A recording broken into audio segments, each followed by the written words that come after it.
तो एक बात ये तो सब मानते हैं कि जहां पर पैसे मिल गए होते हैं वहां का नतीजा अगर हम परखें तो उस हिसाब से समझ में आता है कि बिहार की महिलाएं किस हिसाब से एक वादे को और 10,000 रुपए को आने को देखेंगी, या फिर उनका जो अपना आकलन है वो राजनीतिक तौर पर कुछ और हो। बड़ी संख्या में महिलाएं निकली हैं, लोकतंत्र के लिए बड़ी अच्छी बहुत खूबसूरत तस्वीर है ये।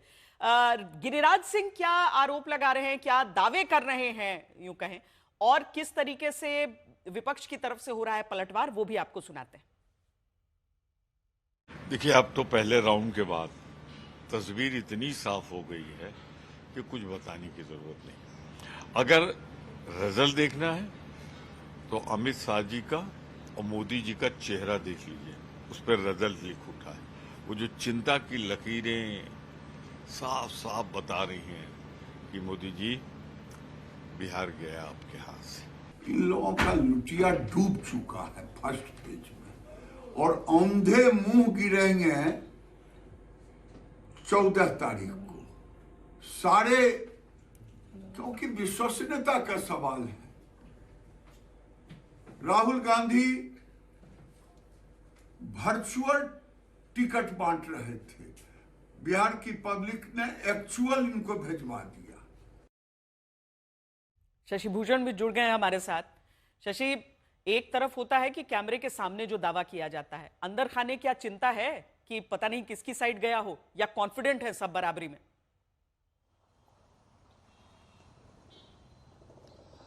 देखिए, जब तक नतीजे नहीं आते हैं स्वतः तब तक तो कह सकते हैं कि बहुत निश्चिंता नहीं होती है, चाहे पक्ष हो या विपक्ष हो। दावे भले ही सामने से जो किए जाएं, लेकिन सबको मालूम है कि बिहार में जो चुनावी रण है वो बहुत आसान नहीं होने वाला है। और हम लगातार बता भी रहे हैं कि पहले चरण में जो 121 सीटें जहां कल वोटिंग हुई, वहां पर पहले भी मामला टाइट है। 60 और 61 का आंकड़ा एक दूसरे के पास, मतलब एनडीए के पाले में वो 60 सीटें कब्जे में हैं और 61 सीटें महागठबंधन के पाले में। लेकिन जो भी पहले चरण में 10 या 15 सीटों की बढ़त लेगा, उसके लिए दूसरा चरण आसान हो जाएगा। ये जब हम टेनिस देखते हैं तो उसमें जो अलग अलग सेट में मुकाबले होते हैं, लगभग उसी तौर पे है। हाँ, ये बात जरूर है कि जो चर्चा हो रही है महिला वोटर की, जो नई स्कीम लाई गई सरकार, एक जो हमने देखा सब जगह पे, ना तो सरकार के पक्ष में कोई लहर दिखी सामने से और ना ही कोई विपक्ष में लहर दिखी।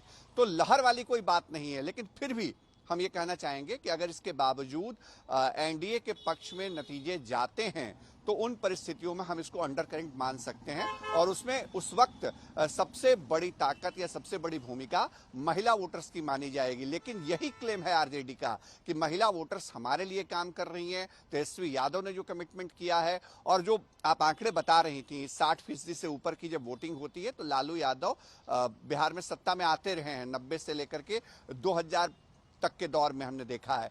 तो उस नैरेटिव को भी कहीं ना कहीं आरजेडी के नेता सामने रख रहे हैं, बता रहे हैं। अब तो सब कुछ ईवीएम में 11 नवंबर को भी कैद होगा 122 सीटों पे, और उसके बाद फिर नतीजे। तब तक ये विश्लेषण तो चलता रहेगा। जी, प्रधानमंत्री नरेंद्र मोदी इस बीच आज दूसरे चरण के लिए प्रचार करने के लिए पहुंचे औरंगाबाद। क्या कहा है उन्होंने, सुनाते हैं। एनडीए की अब तक की सबसे बड़ी विजय इस चुनाव में पक्की है दोस्तों, और इसलिए 14 तारीख के बाद आपको मैं कह रहा हूं, विजय उत्सव की तैयारी कर लीजिए। जनता का मिजाज बताता है और कांग्रेस वालों की बातें भी बताती है कि वो पराजय के कारण अभी से ढूंढने में लग गए हैं। अभी से क्यों हार गए बिहार, इसके लिए क्या क्या कहना, इसकी नेट प्रैक्टिस चालू कर दी है उन्होंने। 14 नवंबर चिल्ड्रंस डे के तौर पर भी मनाया जाता है। सुजीत जी, आप युवाओं की बात कर रहे थे। हालांकि चिल्ड्रन वोट नहीं देते हैं, लेकिन उसके सबसे करीब जो है जेनजी, उसको एक तरफ राहुल गांधी अपील करते हैं अपनी ट्वीट करके, जब वो वोट की बात करते हैं, वोट चोरी की बात करते हैं। रोजगार का मुद्दा देकर फर्स्ट टाइम वोटर्स को, युवाओं को सब लुभाने में लगे हैं। और महिलाओं की ये लाइन के साथ साथ उन युवाओं के बारे में भी समझना जरूरी हो जाएगा अगर प्रधानमंत्री का ये दावा कि 14 तारीख को जीत की दीपावली के लिए तैयार हुई।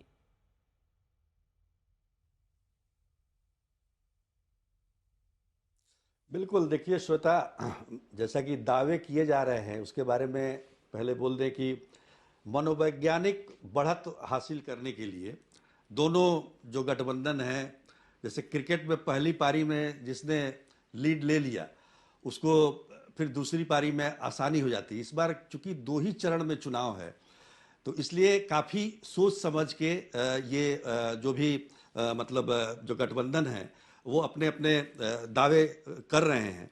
पिछली बार 3 चरणों में चुनाव था तो निश्चित तौर पर समय मिला। पिछली बार आपको याद होगा कि पहले चरण में अगर देखा जाए, उसका विश्लेषण किया जाए तो एनडीए चुनाव हार गई थी पहले चरण में, काफ़ी पीछे थी, मतलब हारी नहीं थी, काफ़ी पीछे थी।